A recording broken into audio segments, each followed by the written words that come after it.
Losing your job is not something to joke about. In fact, it can be one of the most life-changing things that you experience, which is why I preach having an emergency fund in a high-yield savings account. So here's how you can calculate exactly how much you need inside of an emergency fund to stay covered in case worst case scenario, God forbid, ever does happen. Step number one is to calculate your bare minimum monthly expenses. So think like rent, gas, groceries, medicine. Like, we're not talking about eating out and going to shoot the shit with your buddies. Like, we're talking about the bare minimum here. Add all of those numbers up. Step two is to factor in the oh shit. So things that nobody ever thinks about, like car repairs or vet visits or getting a speeding ticket. Like, I like to account for at least one of these happening a month, just because, again, it's stuff that we don't normally think about, but realistically it can happen to any one of us. Step number three is to take the numbers from step one and step two, add them up, and then multiply it by the number of months that makes the most sense to you. So maybe that's 3 months if you have like a stable 9-to-5 job, or maybe like a dual income. Maybe that's 6 months if you work for yourself but you still have consistent income, or maybe even it's up to 12 months if you, let's say, like have dependents or have like a very unstable job. For example, my minimum monthly expenses are around $5,000. I added an additional $1,000 just to equate for any like extra emergency a month, and then I multiplied that by 6 months because that was the number in my head that made the most sense, just because I am self-employed but I do have consistent income. So obviously $6,000 times 6 months comes out to $36,000, which is what I felt the most comfortable having in my high yield savings account. And again, like, you want to keep this money in a high yield savings account over like a normal checkings or savings, because one, there's zero risk of losing it, but two, you're still able to earn interest, like free money on the money that's sitting in the account. Also, I just calculated it and I'm currently earning $120 every single month and like over $1,400 a year for literally doing nothing, like just because I keep my emergency fund in a high yield savings account and not a normal savings account. So if you don't currently do this, you can go to the link at the top of my page and sign up to the one that I use and recommend, and then also calculate how much you would earn every single month with the amount that you decide to put in. I'm building up my emergency savings from zero. I have nothing saved. If there was an emergency, I don't even know what I would do at this point. I want to work out today how much I actually need to fully fund my emergency fund. I've been putting it off for a while. I've got a rough idea of how much it's going to cost me, and it's going to be a lot of money. Emergency savings, let's look into it. So it's basically everything that you need to survive, all of your essentials, your rent, your bills, your food for 3 to 6 months. So for me, those expenses are going to look something like £650, which is my half of the rent, £100 for my half of the council tax, £44 for my half of the energy bill, £36 for my half of the water bill, £13.50 my half of the internet bill, £18.99, which is my personal phone bill, £18, which is my insurance, £250, which is what I personally spend on food every month, £60, which is my transport, I get the bus everywhere because I don't have a car, and £20, which is the medication I have to take every month. So if we add that up, 1 month of living expenses is £1,269.35. To get the 3 months, we're going to times it by 3, which is £3,808.05, or 6 months of living expenses would be £7,616.10, which is just like an absolutely insane amount of money. It would take me a really, really long time to save that. So I'm going to be aiming for 3 months. If you can afford to do 6 months, then great. You will obviously be much more financially secure. But I'm happy with 3 months. I'll take that. So now I've worked out the hard part. I can now figure out how much I can realistically afford to save every month, how long it's going to take me to be able to save that amount of money, and also where I'm going to put that money and what savings account I'm going to choose. So if you're also thinking about maybe building your emergency fund from scratch and you'd quite like to know the answer to those questions, then hit follow for more. Let me give it a buck with y'all real quick. The 3 to 6 months of emergency savings is fundamentally flawed, and it took me being laid off, unemployed, underemployed for me to realize that. It should be based off of your expenses. It should be based off of your income. Yes. 3 to 6 months of your income, 6 to 12 months of your income. Why? Anxiety is not fun if there's no job coming in, right? Because your expenses is a lot lower than your income. So I'm going to be basing and rebuilding my emergency savings fund off of 3 to 6 months of my gross income, not net, gross. And I'll see how that does me for this year. So that's my financial goal for this year. I want to know, are you basing it off of your income or your expenses? Let's talk in the comments. So many people underestimate the importance of an emergency fund. So here are 8 ways for you to build your emergency fund. As a rule of thumb, you should have 3 to 6 months of your monthly expenses in your emergency fund, at least. Number 1, have a week of no spend days. Try to challenge yourself and see if you can go 7 days without spending money every few weeks. Number 2, eat at home instead of dining out. Me personally, I allow myself to have 2 meals where I eat out every week. Number 3, shop your pantry first. I know everyone says they don't have food at home, but I promise you, if you look hard enough, you probably do. Number 4, have a budgeting method. A good rule of thumb for this is the 50-30-20 method. 50% of it goes to your needs and expenses, 30% goes to your wants, and 20% goes to your savings and investments. Number 5, cancel unused subscriptions. These can really add up every month. My tip is to join a family plan with your friends. It's usually cheaper too. 6, meal prep for the week. Personally, I think I spend the most money on food, so I make sure that I go grocery shopping and meal prep for the week so it doesn't cause me to go buy food out. Number 7, start a side hustle. Evaluate your skills and look into your hobbies and see how you can monetize that. And lastly, sell items you don't use anymore. My favorite thing to do is list stuff on OfferUp and Facebook Marketplace, or I can also sell my clothes at buy and sell places like Buffalo Exchange. Here are just some 8 ways that you can build your emergency fund. I got this graphic from Pinterest by Batty and Money. Here are some things that I do to help me grow my emergency savings and to build my income. So the first thing I do is increase my income. So I like to diversify my income streams by picking up a side hustle, starting a side business, looking for a higher pay and salary job. Anything that's going to increase your income is going to be the number one thing I would focus on. Right now, I'm applying for roles that are paying $100,000 a year. This is a great way to increase my income by applying for a higher pay and salary job. I also have a side business doing social media management where I have 1 client right now. This is a great way to also build your emergency savings by having a side business or having a side hustle. The next thing I do is I focus on cutting out expenses. This could be cutting out eating out, cutting out subscriptions, cutting out splurging and shopping. These are some things that I am actively doing right now. I have given myself a budget for eating out, so $200 a month. I also went through my subscriptions and I cut out subscriptions that I don't need. I had Netflix, Hulu, Peacock. I don't need 3 streaming services. So the main thing is to cut out subscriptions that you don't need, because a lot of times you're spending way too much money on your subscriptions. So go through your subscriptions and cut out ones that you absolutely don't need. The next thing I do is I budget. I make sure that I budget my expenses and budget fun money, going out money, eating out. This is a really good way to build your savings and build your income. Make sure that you have a budget. You can use pen and paper. You can use a budgeting app. I personally use the app Monarch. It is $16 a month for the app, but it's a subscription that I actually really like, and the app has a lot of value, so I don't mind paying $16 a month. However, you can use pen and paper. That's also a great choice. But making sure that you're budgeting your expenses and budgeting your fun money, going out money, eating out money is very important to building your savings and to building your income. So make sure that you have a budget. So these are some things that I would focus on if you're trying to build your emergency savings and build your income. Focus on increasing your income, cut out things that you don't need like subscriptions, eating out, and make sure that you're budgeting your money. This is very important. So if you want to build your income and you want to build your savings, focus on doing these 3 things. If this video was helpful, make sure you save it for later and make sure you follow me for more personal finance tips.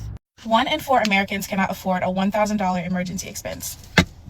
So let's break down how to build an emergency fund even when your budget is already tight, because you need cushion so that the $1,000 emergency or $500 or $200 doesn't take you out. First of all, we're going to start way smaller than you think. Forget the 3 to 6 months of expenses talk. That's the destination. Your goal is $100, then $500, then $1,000. Your emergency fund is going to grow through stages of consistency, not overnight. Next, you need somewhere to store it, not your regular account, not an envelope on top of the fridge. Open a free high yield savings account. No minimum, no monthly fees.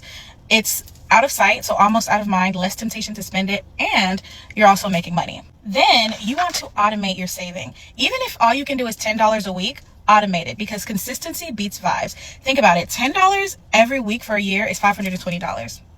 If you can do that for $20 every week, that's $1,040. Consistency is always going to grow into progress. If you have any surprise money that comes in, birthday money, refund, bonus, someone randomly paying you back, put half of it in your emergency fund and spend the other half guilt-free, because life is about balance. You want to find ways to save money that don't hurt your soul. So instead of cutting out what actually brings you joy, get rid of the things that you don't even notice. Subscriptions that you're not using, groceries that you buy and don't use, bills that you can negotiate. This is not about restricting yourself. This is about creating an emergency fund so you have protection, peace, and power.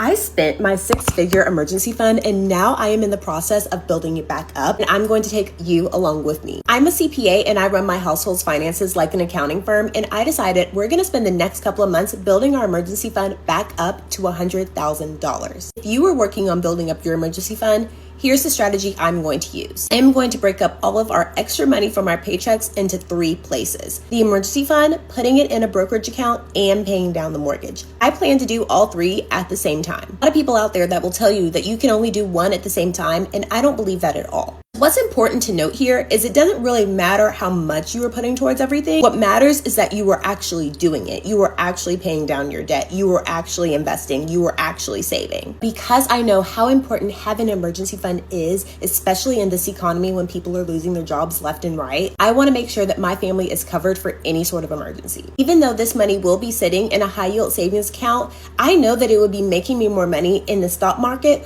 or going towards paying down my mortgage. But that's not the point. Sometimes the point is the extra stability and security of having an emergency fund, and everyone should have one. If you are also building your emergency fund, follow along and let's keep each other motivated. Let's talk about emergency funds and how you can build one for yourself. First of all, to this commenter, love and light to you and to all the hurricane victims. I know that a lot of y'all are going through it right now, and I am thinking of you heavily. So when it comes to emergency funds, there are 2 different milestones. First of all, you want to immediately, as soon as possible, save a small savings of $1,000 to $3,000, depending on your comfort level. The purpose of this is so that you have a safety net while you move on to other goals like debt. I personally saved $1,000 before I went and paid off all my debt, but you may be more comfortable saving more depending on how much debt you have, how much time it's going to take you, etc. The purpose of this is so that you have a small savings to hold you over when unexpected expenses happen while you're focusing on other goals. After you hit those other goals, like maybe you go and pay off all your debt, you can move on to your fully funded emergency fund, which usually looks like 3 to 6 months worth of expenses. This does also look different per person, per situation, so maybe you're more comfortable having 12 months of expenses saved, or maybe you're more comfortable saving 3 to 6 months worth of your income. Don't overthink it, just choose a goal and start going after it. Take all of your expenses, list them out, and add them up and get your total, and multiply that by 3 or 6 to get your goal. Don't keep this in just a regular savings account or you'll be losing out on money. Keep it in a high yield savings account. Some examples of that are Ally, Wealthfront, Capital One, Citibank. A high yield savings account is just a savings account that earns you more interest than a regular savings account would. Let's address some things that I hear people say all the time. So it's overwhelming. When you look at this big picture number right here, it might seem overwhelming because it might be a big number. It might be $10,000 plus that you are working on saving, but you need to start small. Don't compare your day 1 to someone else's day 1,000. Please remember that small steps are going to get you to your big goal. Just take it one step at a time. I'll never get there. I'll never be able to save that much. Well, you might be able to do a savings challenge and it's going to help you get there. If you have a hard time focusing or staying on task, savings challenges can really help you. I have a completely free one in my bio if you want to go and grab that. I can't save or I don't have any money to save. I would really encourage you to go through a past bank statement and see where your money is going, because you might be surprised to see that you actually do have some money to save. That is where a really good budget comes in, and that is where side hustles can come in and help you reach your goals. If you want to get started doing this and making progress today, I do have free training and a free savings challenge in my bio, and you can go and grab those for free. If you want to invest in yourself and get step-by-step guidance, I do have mini courses, and those are also in my bio. You can go and read about them and grab whichever one you need. Best part, they all cost less than a DoorDash order. I just want to remind you to not be hard on yourself, because we didn't learn about this stuff in school, right? And this is not just common knowledge that every single person has. You have to learn these concepts and be patient with yourself while you get on track. It can take time to turn around your financial situation, but you can do it. I promise. You got this, friend. This is your reminder that the point of an emergency fund is to use it for emergencies. It's not there to look pretty in your bank account and make you feel secure. It's to actually provide that security to you when you need it. Life happens and emergencies pop up, so building and rebuilding your emergency fund is 100% normal and expected and just part of the journey. I know it feels frustrating and even devastating to spend your emergency fund when it probably took you years and years to build it up. It took me 5 years of consistently saving money using my bonuses, tax refunds, side hustle money to build up my first 6-month emergency fund. But I always want to remind you, instead of feeling defeated about spending your emergency fund, you should be proud that you had it saved in the first place. You were able to weather an emergency without taking out debt, and that is a huge accomplishment. Emergency funds are just difficult to save up for because you're doing a lot of things at the same time. You might be investing for retirement on top of paying off debt, on top of having increased expenses every single year, and also using it all at the same time for emergencies. So if you've been saving for years and years, trying to build it up, using it, trying to build it back up, just know That is normal. That is expected. Ups and downs are part of the journey, and the most important thing is that you're staying consistent and disciplined with your finances. The thing that's made the biggest difference for me to be able to save like $10,000 quickly or in a shorter period of time, or also change your financial setup to where you actually have savings, you actually have investing, is that every time you get any type of pay increase or any type of new job, I think it's called lifestyle trap, where you're already ready to go spend that new money, and that's where you already were surviving on whatever pay you were receiving before. That's what I did about 2 years ago. I got a part-time job, and then I got brought on to a full-time position, but instead of just having that full-time income go to my bank account, I only because you can change it in the payroll system to where it doesn't all go right to your one checking account. You can split it. Like, I had $200 a month going into, or each paycheck going into a Roth IRA, and then I had the difference of whatever I was getting going into a high yield savings. So I was only letting myself receive the same amount I had already been getting, and that's how you can stack quickly, because you already were surviving. You might have been hurting, but you need to keep staying in that survival for a little bit longer and not succumb to that lifestyle increase, because then you'll keep finding ways to spend your money, bro. If you can't manage your smaller salary, your couple $1,000s a month, you're not going to be able to handle $20,000 a month. And having that be automated so that it never actually hits your bank account is what makes the biggest difference. The automation is key, because if you see it, you're going to spend it. You'll find a way to spend that money, and somehow it's gone and you're hurting. Or maybe I know it's not just me, but if you never see it, you never touch it, you don't ever know to spend it. So you have to remove it before you can ever spend it. That's why you have to change that automation from like the system in your payroll where you put in your banking information. You can split it to set aside savings before it ever even hits your checking account. That's what I'm going to do for my next step of developing this when I get this next job, is automating the amount exactly for my bills into a specific bill account, and then having all of my bills specifically pull out of that account, so that I'm not having to worry about my bills. I'm only putting exactly how much my bills are into that account, and it's all automated.